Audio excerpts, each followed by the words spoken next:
বিজেপির একজনের আঙুল ফেটে গেছে, কাইতে লেছে, মানে 1 ইঞ্চির খন্ডে লেগে আছে। বারবার অস্ত্রের ভয় দেখেছে, তোর অস্ত্রের ভয় করি না। পাবলিক বাংলাদেশে এসে বড়ে বাগান, আম গাছ, ফসল পানি সবকিছু নষ্ট।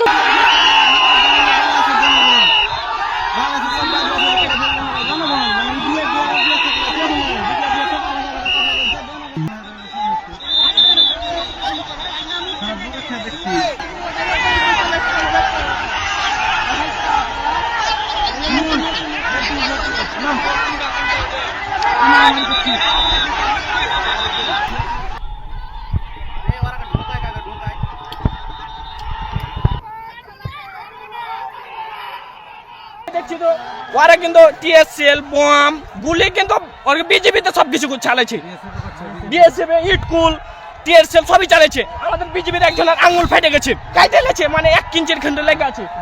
পাবলিক বাংলাদেশে এসে বড়ে বাগান, আম গাছ, ফসল পানি সবকিছু নষ্ট করে দেয়। ভারতের বিএসএফ নিজের হাতে ইট পাটকেল গ্যাস বাংলাদেশের উপর নিরপেক্ষ করে।